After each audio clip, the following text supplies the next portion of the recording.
नमस्कार साथियों, आप लोगों का स्वागत है किसी बायो क्लासेस में। और आज हम पढ़ेंगे सी अर्चिन के बारे में। सी अर्चिन कैसा है? एक ओशियन में रहने वाला, समुद्र में रहने वाला प्राणी है। और ये इसके ऊपर स्पाइन्स पाए जाते हैं, स्पाइनी वाटर एनिमल्स हैं। और फाइलम इकाइनोडर्मेटा इसका क्लास है। इसकी जो फाइलम जो है वो क्या है? इकाइनोडर्मेटा में आता है। इकाइनोडर्मेटा में और भी प्राणी आते हैं, जैसे कि सी स्टार्स आते हैं, सी कुकुम्बर आते हैं, बेटल स्टार आते हैं, क्रिकनाइड्स आते हैं। तो ये ऐसे एनिमल्स हैं जो इकाइनोडर्मेटा फाइल में आते हैं और ओशियन में पाए जाते हैं। आज हम फर्टिलाइजेशन के बारे में और पॉलीस्पर्मी प्रिवेंशन के बारे में बात करेंगे। सबसे पहले बात कर लेते हैं स्पर्म के बारे में। सी अर्चिन का जो स्पर्म है वो हैप्लॉइड न्यूक्लियस वाला होता है। और इसके जो एक्रोसोम जो बनता है वो किसके द्वारा बनता है? गोल्जी एपरेटस एंड कुछ एंजाइम्स होते हैं जो इसके अंदर गोल्जी एपरेटस पाए जाते हैं, उसके द्वारा ये एक्रोसोम का निर्माण होता है। तो सभी जो एक्रोसोम चाहे किसी का भी स्पर्म हो, एक्रोसोम जो होता है वो किससे बनता है? हमेशा गोल्जी एपरेटस से ही बनता है। और इसमें पाए जाने वाले जो एंजाइम्स हैं वो क्या काम करते हैं? डाइजेस्टिव प्रोटीन का डाइजेशन करते हैं। और शुगर कॉम्प्लेक्स शुगर का भी डाइजेशन करते हैं। तो एंजाइम्स जो होते हैं वो एक्रोसोम में स्टोर रहते हैं। और जब आउटर सरफेस, एग के आउटर सरफेस पर पहुंचती है तो वहाँ जाकर इसको डाइजेशन करना, एग के बाहरी लेयर को का डाइजेशन करना प्रारंभ कर देते हैं। Proteins are used to extend finger like chromosomal process. तो जो प्रोटीन्स क्या होते हैं? Proteins are use to extend मतलब फैलाने के लिए, एक्सटेंड बढ़ाने के लिए, finger like projections acrosome processes from the sperm during the early stage of the fertilisation. जब फर्टिलाइजेशन की प्रारंभिक अवस्थाएं हो रही होती हैं उस समय स्पर्म से के एक्रोसोम से एक फिंगर लाइक स्ट्रक्चर बनता है, उसे हम क्या कहते हैं? एक्रोसोमल प्रोसेसेस कहते हैं, एक्रोसोम प्रोसेस कहते हैं। जो चारों तरफ प्रोटीन पाई जाती है, बिंडिन नामक प्रोटीन इसके चारों तरफ अटैच आती है। In sea urchin and numerous other species recognition between sperm and egg involves molecules on the acrosomal process. हाँ, तो वही इन्वॉल्व मॉलिक्यूल्स, कौन से मॉलिक्यूल्स होते हैं? Bindin. Together the acrosome and the nucleus constitute the sperm head. अब sperm देख लीजिए, इसका डायग्राम क्या क्या है कि स्पर्म इसका ये हेड है और इस हेड में एक्रोसोम, बाहर की तरफ एक्रोसोम है पीले रंग का, येलो कलर का जो दिखाई दे रहा है, ये एक्रोसोम है। ये न्यूक्लियस है और प्लाज्मा मेम्ब्रेन है, ठीक है। सेंट्रियोल, न्यूक्लियस के बाद सेंट्रियोल है। सेंट्रियोल के बाद जो मिडिल पीस है उसमें माइटोकॉन्ड्रिया है, इसको ऊर्जा प्रदान करने के लिए। इसके बाद आता है टर्मिनल डिस्क। टर्मिनल डिस्क के बाद आती है एक्सियल फिलामेंट और लास्ट में आती है एंड पीस। ये इसका है स्पर्म का डायग्राम। अब हम देख लेते हैं ओवम के बारे में। सी अर्चिन का जो ओवम है वो कैसा है? Outside the cell membrane is an extra cellular matrix that forms a very fibrous layer around the egg and is involve in sperm egg recognition. तो स्पर्म एग रिकॉग्निशन के लिए क्या होता है कि एग के चारों तरफ एक फाइब्रस लेयर होती है, जो फाइब्रस लेयर बनती है। और किससे बनती है? एक्स्ट्रा सेलुलर मैट्रिक्स से बनती है, ठीक है। अब invertebrate this structure usually called the vitelline envelope. The vitelline envelope contains several different glycoproteins. तो जो विट्रिनाइन एनवेलप होता है उसमें बहुत सारे क्या पाए जाते हैं? ग्लाइकोप्रोटीन से मिलकर ये बना होता है। इनवर्टिब्रेट्स में भी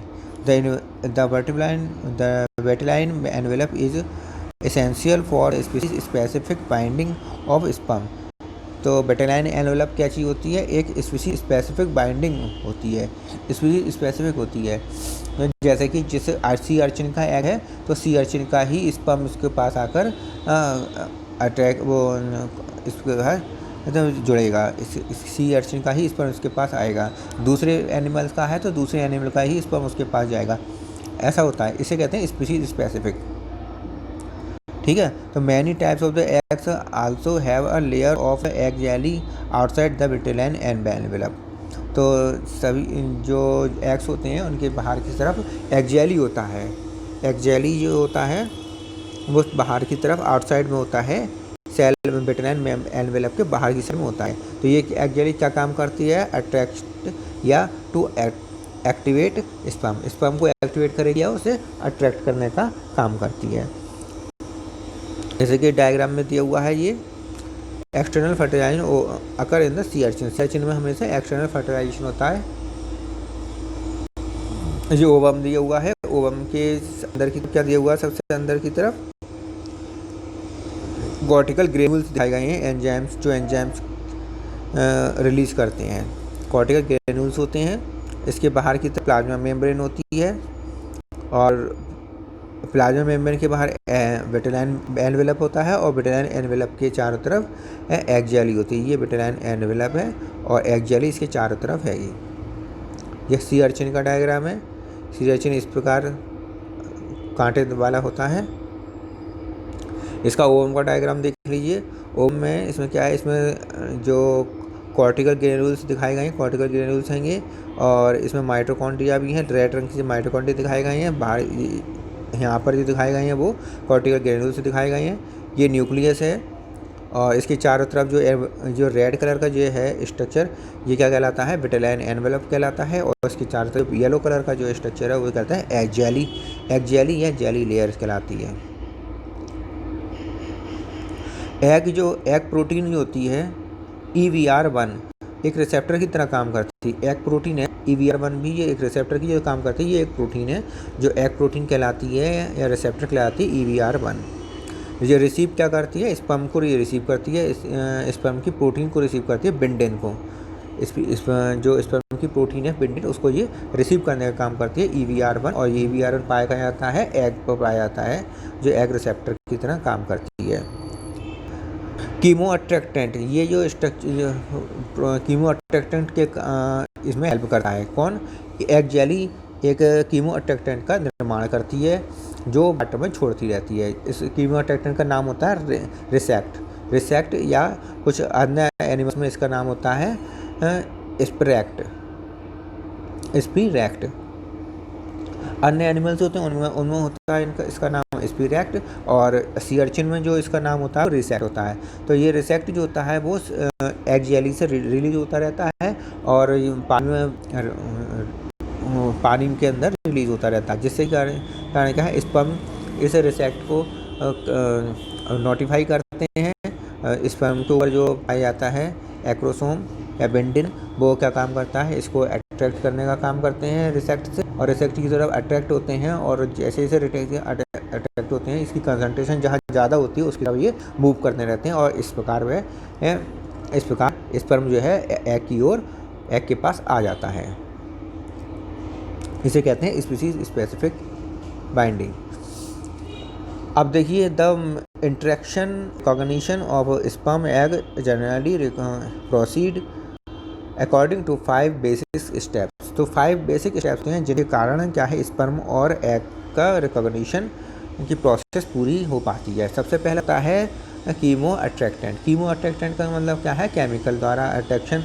तो स्पर्म जो है एग की ओर मूव करता है, किसके कारण, केमिकल अट्रैक्शन। वो उसका नाम क्या था, रिसेक्ट एक केमिकल है जिसके कारण क्या है, स्पर्म में पाई जाने वाली बिंडिन प्रोटीन के सेक्ट को की तरफ अट्रैक्ट होती है और एग की तरफ स्पर्म मूव करना शुरू कर देता है। By soluble molecules secreted by the egg द्वारा जो सेक्रेटेड सॉल्युबल मॉलिक्यूल्स होते हैं, जैसे कि जिसका नाम है रिसेक्ट, उसको तरफ अट्रैक्ट होने लगते हैं। सबसे पहला जो पॉइंट हो गया कीमो अट्रैक्शन होता है इनमें। इसके बाद होता है एक्सोसाइटोसिस का मतलब क्या होता है, the exocytosis of acrosomal vesicles to release its enzyme. तो एक्सोसाइटोसिस कब होगी, जब स्पर्म से के एक्रोसोमल वेसिकल से एंजाइम रिलीज होंगे।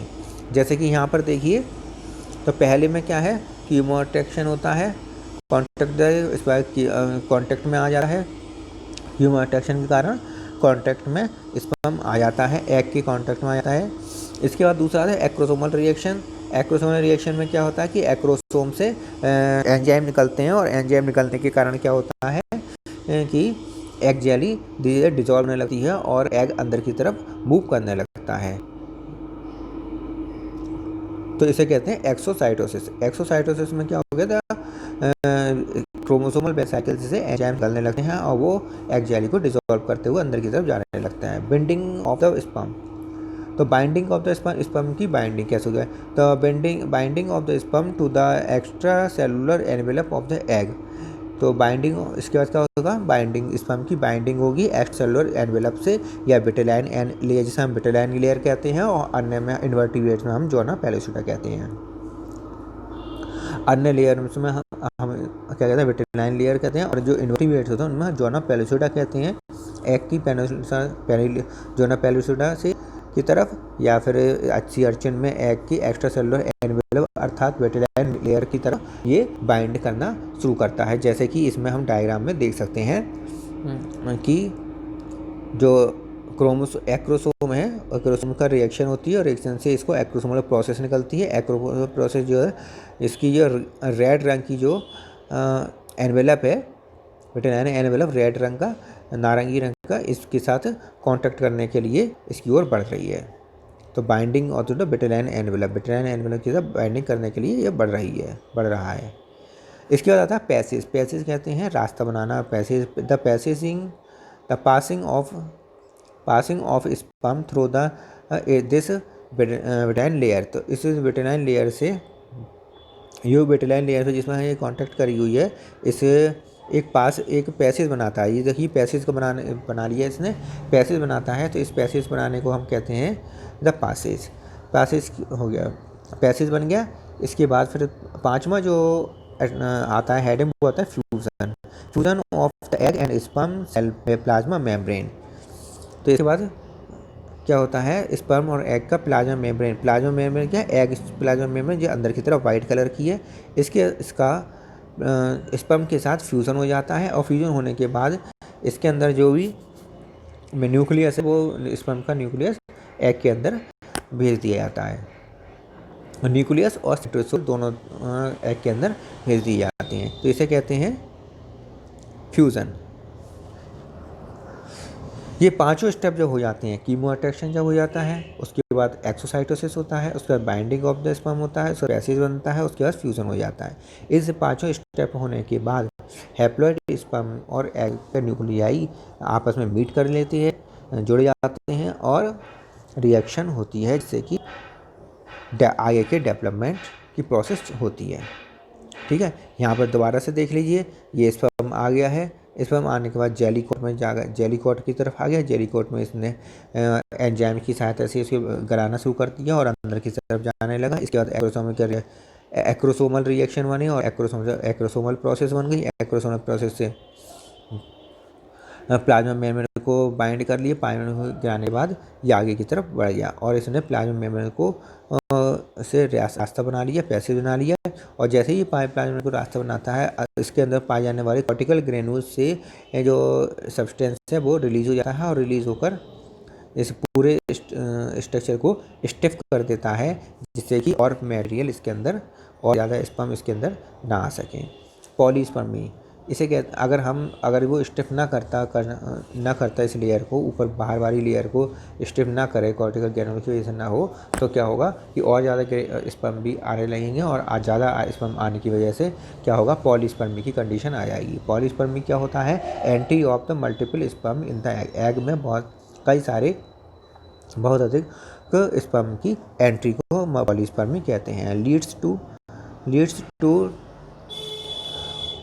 Disastrous subsequence in the most organism. अधिकतर ऑर्गेनिज्म में ये कैसा होता है, कंडीशन कैसे डिजास्टरस होती है, बहुत ही खतरनाक होती है। During the mitosis some cells receives extra copy of certain chromosomes and other cells lack them.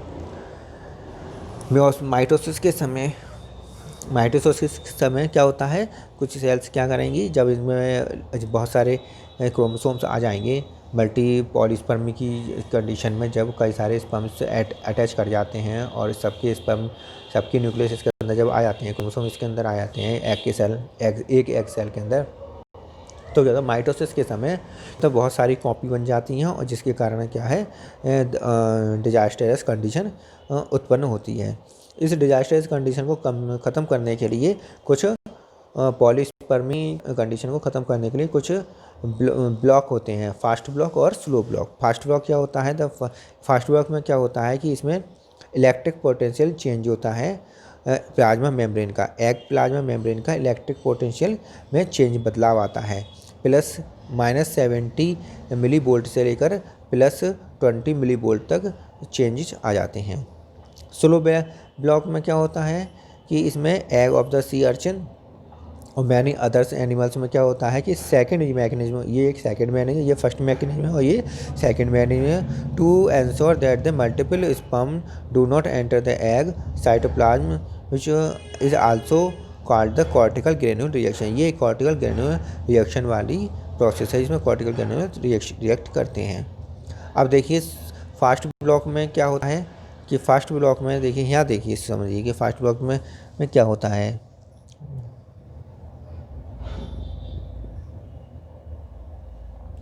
Fast block to sperm में देखिए क्या लिखा है, it is achieved by the changing the electric potential of the egg plasma membrane.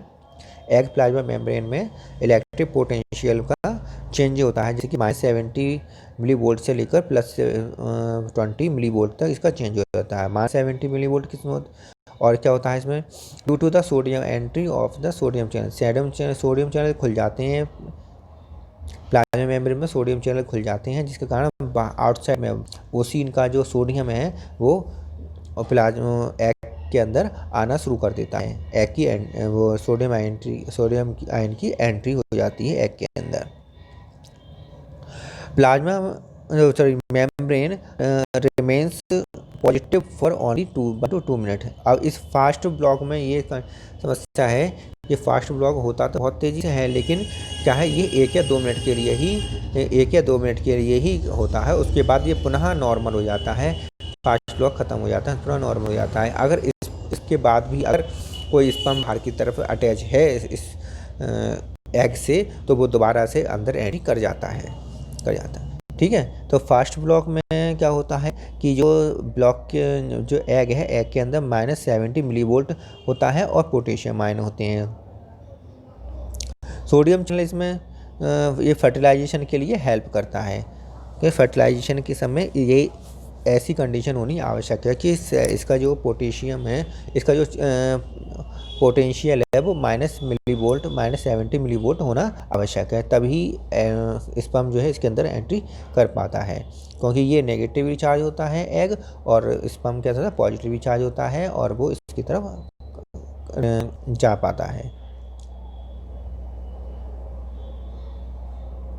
इसमें देखिए क्या लिखा हुआ, फर्टिलाइजेशन की कंडीशन में क्या क्या होता है, resting membrane potential inside the egg में कितना होता है, -70 मिली वोल्ट होता है, ड्यू टू पोटेशियम आयन के कारण ही इतना मिली वोल्ट -70 मिली वोल्ट जो होता है वो किसके कारण था, पोटेशियम आयन की वजह से था। This is the reaction of the negative charge of egg में नेगेटिव चार्ज की कंडीशन होती है, इसी नेगेटिव चार्ज की वजह से पॉजिटिवली चार्ज जो स्पर्म होते हैं वो इसकी तरफ अट्रैक्ट होते हैं। जब स्पर्म की एंट्री हो जाती है तब क्या होता है, स्पर्म की एंट्री जब हो जाती है तब प्लाज्मा मेम्ब्रेन के सोडियम आयन चैनल खुल जाते हैं और ओसीन वाटर का जो भी सोडियम आयन होता है वो अंदर की तरफ मूव करने लगता है। अंदर की तरफ मूव करने की वजह से प्लाज्मा मेम्ब्रेन की जो पोटेंशियल है वो +20 मिली वोल्ट हो जाता है, +20 मिली वोल्ट हो जाता है। तो इसमें ऐसी कंडीशन में पॉजिटिवली चार्ज हो जाता है और स्पर्म भी पॉजिटिव चार्ज होता है, दोनों पॉजिटिव चार्ज होते हैं, इसलिए स्पर्म जो है यहाँ से रिमूव हो जाते हैं, हट जाते हैं। अब स्पर्म इसके अंदर और दूसरा कोई स्पर्म इसके अंदर एंट्री नहीं कर पाता है, इसे कहते हैं no fertilisation. The membrane potential change to 20 milli volt which is called depolarisation. ये क्या कहलाता है? डिपोलराइजेशन कहलाता है। Due to the sodium ion influx inside the cell, ये होता है सोडियम आयन इन्फ्लक्स के कारण सोडियम चैनल खुल जाते हैं और सोडियम आयन का इन्फ्लक्स होने लगता है इस कारण। Now egg membrane is positively charge सो दो नो अदर स्पर्म एंटर, इसलिए कोई भी अदर स्पर्म जो है वो एंटर नहीं कर पाता। Due to the amino acid and protein sperm surface become positively charge so sperm enter in negatively charge egg only. ठीक है, तो केवल नेगेटिव चार्ज होगा और एग तभी स्पर्म इसके अंदर एंट्री कर पाएगा और पॉजिटिव चार्ज में स्पर्म इसके अंदर एंट्री नहीं कर सकता है।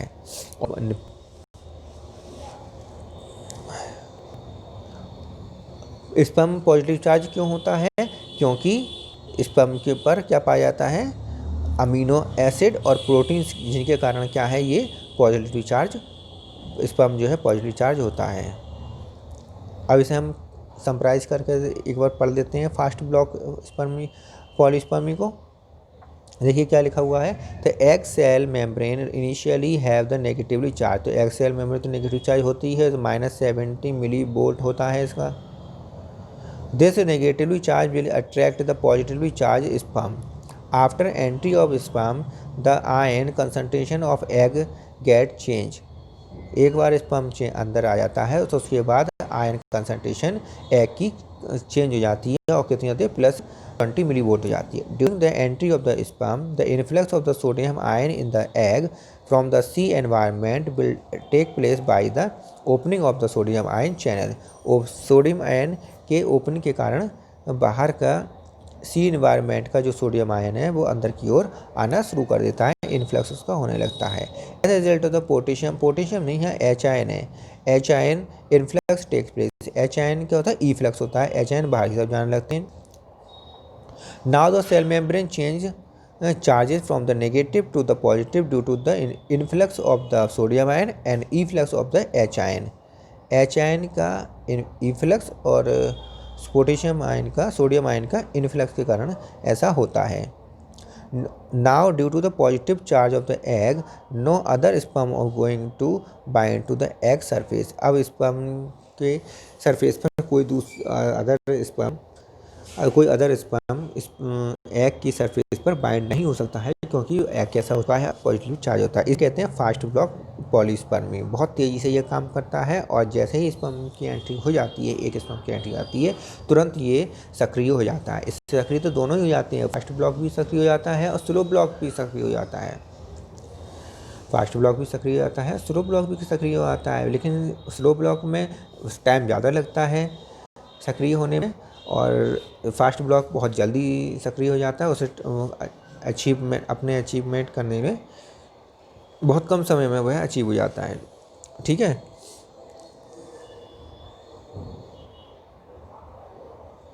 अब स्लो ब्लॉक देख लेते हैं।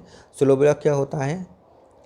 स्लो ब्लॉक में क्या होता है कि कैल्शियम आयन मीडिएटेड, ये कैल्शियम आयन के कारण होता है। स्लो ब्लॉक जो होता है वो कैल्शियम आयन के कारण होता है।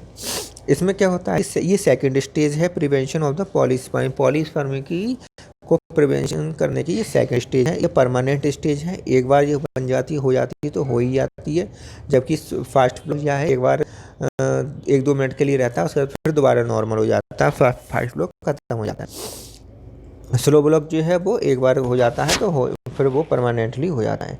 It is the slower mechanism होती है। It is become active about 30 to 60 seconds after its first successful sperm egg attachment। जब पहला स्पर्म एग के अंदर एंट्री कर जाता है उसके बाद ये स्टार्ट हो जाती है, लेकिन ये एक्टिव जो होती है वो 30 से 60 सेकंड बाद होती है, जबकि वो 1-2 सेकंड बाद ही एक्टिव हो जाता है। फास्ट ब्लॉक जो होता है वो 1-2 सेकंड बाद एक्टिव हो जाता है और ये जो होता है एक्टिव 30 से 60 सेकंड बाद एक्टिव होता है।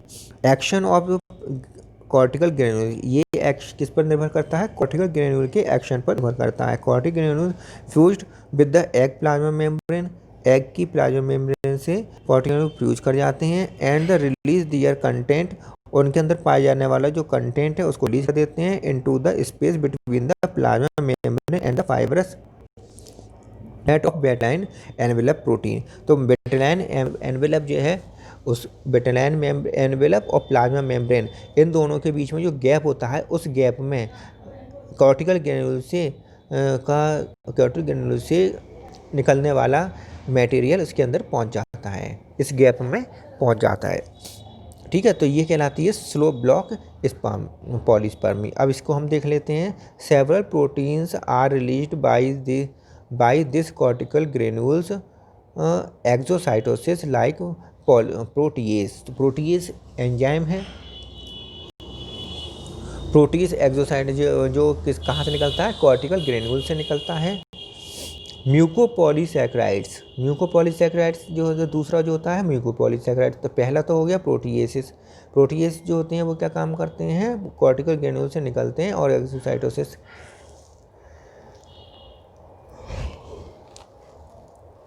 में हेल्प करते हैं। दूसरा आता है mucopolysaccharides released by the cortical granules produce an osmotic gradient को प्रोड्यूस करते हैं that cause water to rush into the space. अब जो स्पेस होता है बेटालाइन मेम्ब्रेन, प्लाज्मा मेम्ब्रेन और बेटालाइन एनवेलप के बीच में जो स्पेस होता है, उसमें वाटर की कंसंट्रेशन को, वाटर को इसको अंदर और अधिक बढ़ा देते हैं, वाटर को और अधिक इनटेक करने लगते हैं आउटसाइड से, causing the envelope to expand. जिसके कारण क्या है कि जो एनवेलप है, बेटालाइन एनवेलप, ये एक्सपेंड करने लगता है and become the fertilization envelope. और इसको हम कहते हैं फर्टिलाइजेशन एनवेलप। तो ये फर्टिलाइजेशन जो बेटालाइन एनवेलप है वही फर्टिलाइजेशन एनवेलप बन जाता है। बस अंतर इतना होता है कि फर्टिलाइजेशन एनवेलप में वाटर की कंसंट्रेशन बहुत अधिक होती है, वाटर बहुत अधिक होता है, जबकि बेटालाइन एनवेलप में वाटर बहुत कम होता है। और ये बेटालाइन एनवेलप जो है, बेटालाइन एनवेलप और प्लाज्मा मेम्ब्रेन के बीच में जो खाली स्थान होता है, रिक्त स्थान होता है, उस स्थान पर ये कॉर्टिकल ग्रेन्यूल से म्यूकोपॉलीसैकेराइड्स रिलीज होकर उसमें आगे पहुंच जाते हैं और ऑस्मोटिक ग्रेडियंट को बढ़ा देते हैं। ऑस्मोटिक ग्रेडियंट बढ़ने से वाटर को एब्जॉर्ब करना शुरू कर दिया जाता है और जिस कारण ये फूल जाता है और फूलने से इसमें एनलार्जमेंट या एक्सपेंडेशन होना शुरू हो जाता है एनवेलप में। और अब कहलाती है एनवेलप का नाम पड़ जाता है फर्टिलाइजेशन एनवेलप। थर्ड प्रोटीन होती है वो रिलीज होती है कॉर्टिकल ग्रेन्यूल से। थर्ड प्रोटीन रिलीज होती है जिसे हम पेरोक्सीडेज एंजाइम कहते हैं, जिसे जो हार्डेंस द फर्टिलाइजन एनवेलप। जो फर्टिलाइजन एनवेलप जो बना है उसको हार्ड करने का काम करती है। ये तीसरी प्रोटीन का काम होता है जो कॉर्टिकल ग्रेन्यूल से निकलती है। इस तीसरी प्रोटीन का नाम होता है पेरोक्सीडेज एंजाइम्स। ठीक है, तो ये थर्ड जो पेरोक्सीडेज एंजाइम्स होते हैं ये उसको फर्टिलाइजेशन एनवेलप को हार्ड करने का काम करता है। Fertilization envelope starts to forms at the site of the sperm entry. तो फर्टिलाइजेशन एनवेलप कहाँ से बनना शुरू होता है, जहाँ से स्पर्म की एंट्री हुई है। Continuous it's expansion around the egg, और वहाँ से फर्टिलाइजेशन मेम्ब्रेन बनना शुरू होता है और एक्सपेंशन जो फर्टिलाइजेशन मेम्ब्रेन है पूरे चारों तरफ, एग के चारों तरफ धीरे धीरे बनना शुरू हो जाता है। As it forms bound sperm are released from the envelope. This process starts about 20 seconds after the sperm attachment and is complete by the end of first minute of fertilization. The fourth cortical granules protein, तो चौथा जो cortical granule का protein जो चौथा protein है वो कहलाता है हाइलिन। हाइलिन क्या काम करता है, forms a coating around the egg, egg के चारों तरफ एक कोटिंग बनाने लगता है। हाइलिन जो प्रोटीन है जो कॉर्टिकल ग्रेन्यूल से निकलती है, ये एग के चारों तरफ क्या काम करती है, एक कोटिंग बनाने लगती है। This layer provide support for the blastomeres during the cleavage के दौरान ये क्या काम करती है कि ये लेयर सपोर्ट प्रोवाइड कराती है ब्लास्टोमियर के दौरान, क्लीवेज के दौरान ब्लास्टोमियर को ये सपोर्ट प्रदान करती है। तो ठीक है, तो एग के चारों तरफ जो कोटिंग होगी, अराउंड से चार तरफ जो कोटिंग होगी वो किसके कारण होगी, हाइलिन के कारण। तो कुल मिलाकर 4 प्रकार के एंजाइम इसमें निकलते हैं। पहला जो एंजाइम निकलता है वो एग प्रोटीएज होता है। दूसरा जो एंजाइम निकलता है म्यूकोपॉलीसैकेराइड्स होता है। तीसरा जो एंजाइम निकलता है वो पेरोक्सीडेज होता है। चौथा जो निकलता है वो क्या काम करता है, चौथा जो निकलता है वो हाइलिन होता है।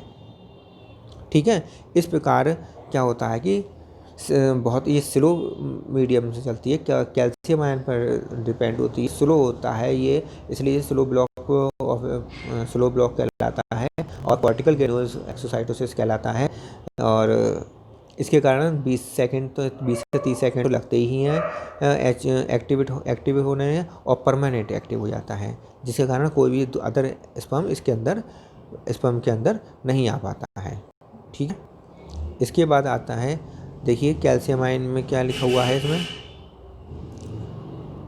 कैल्सिलो ब्लॉक पॉलीस्पर्मी में calcium as initiator of the cortical granule reaction. Cortical granule reaction का जो इनिशिएटर जो होता है वो कैल्शियम आयन होता है। ठीक है, तो upon fertilization the intracellular calcium ion concentration of the egg increase gently. तो जो इंट्रासेलुलर कैल्शियम आयन है वो जनरली कैसा हो जाता है, ग्रेटली धीरे धीरे इंक्रीज होने लगता है। क्यों होता है, calcium ion responsible for cortical granules reaction, cortical granule reaction के लिए रेस्पॉन्सिबल होता है। Are stored in the endoplasmic reticulum, जो कि जो आयन कैल्शियम आयन कहाँ से आते हैं, ये एंडोप्लाज्मिक रेटिकुलम से आते हैं। एग के एंडोप्लाज्मिक रेटिकुलम में स्थित कैल्शियम आयन वहाँ से एंडोप्लाज्मिक रेटिकुलम से कैल्शियम आयन आ जाते हैं और निकलकर साइटोप्लाज्म में आ जाते हैं, और वहाँ जाकर ये एंडोप्लाज्म कॉर्टिकल ग्रेन्यूल से जाकर रिएक्ट करते हैं, और जिससे कि कॉर्टिकल ग्रेन्यूल फट जाती हैं और उनसे निकलने वाले चारों एंजाइम अपना अपना वर्क करना स्टार्ट कर देते हैं। After the calcium ion levels arise in the sea urchin. Sea urchin जो एग के अंदर जब कैल्शियम आयन लेवल बढ़ने लगता है, it's intracellular pH also increase. इसका जो इंट्रासेलुलर पीएच है वो भी बढ़ना शुरू कर देता है। IP3 इनस्टॉल 145 है यहाँ पर 145 triphosphate, inositol 145 triphosphate IP3 is formed at the site of the sperm entry. जहाँ पर स्पर्म की एंट्री हुई है उस स्थान पर IP3 बन जाता है entry in sea urchin egg. Sea urchin egg के एग में जहाँ स्पर्म की एंट्री होती है उसी स्थान पर IP3 बनता है। ठीक है, ये IP3 क्या काम करता है, यही IP3 जाकर अटैच हो जाता है रिसेप्टर से, कौन से, एंडोप्लाज्मिक रेटिकुलम से रिसेप्टर से, और वहाँ चैनल से, वहाँ कैल्शियम आयन चैनल से अटैच हो जाता है और कैल्शियम आयन चैनल खुल जाते हैं, इससे कैल्शियम एंडोप्लाज्मिक रेटिकुलम से निकलकर एग के कॉर्टिकल ग्रेन्यूल्स के पास आ जाते हैं। देखिए यहाँ पर दिया हुआ है, जैसे कि ये PIP2 है, PIP2 जो है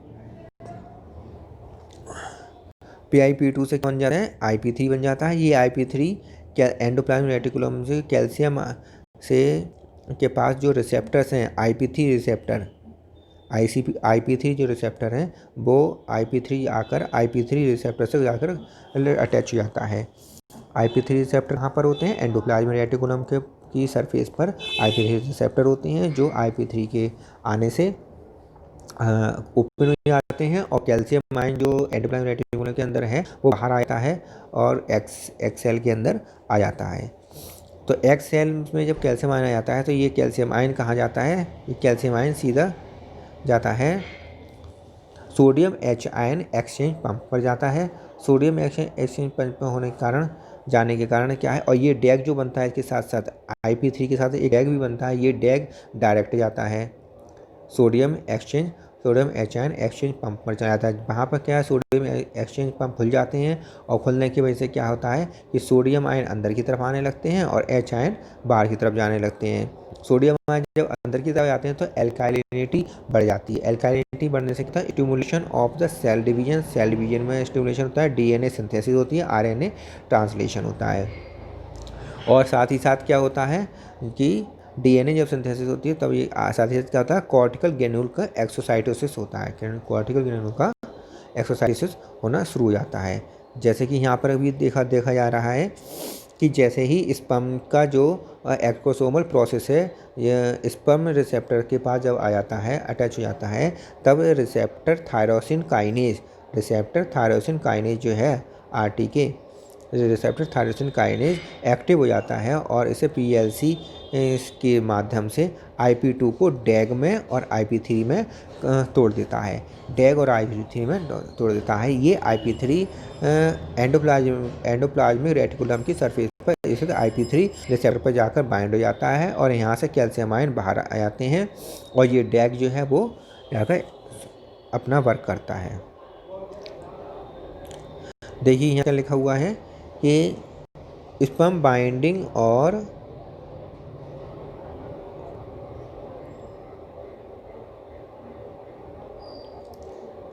ठीक है, तो इसमें आप पढ़ लेना। सोडियम इन्फ्लक्स होता है, सोडियम आने लगता है, मेम्ब्रेन पोटेंशियल चेंज होने लगता है, फास्ट ब्लॉक की मैकेनिज्म शुरू हो जाती है। दूसरा है थायरोकाइनेज स्टिमुलेस, जो अभी हमने बताया था TAS, थायरो स्टिमुलेस होना है। उसके PSC फास्फोलाइपेज C एक्टिवेशन एक्टिव हो जाता है। इसके एक्टिवेशन होने से IP3 बन जाता है। PI2 से PIP2 से क्या हो जाता है, PIP2 से IP3 बन जाता है। एक तो IP3 बन जाता है, प्रोडक्शन होता है। और डैग का है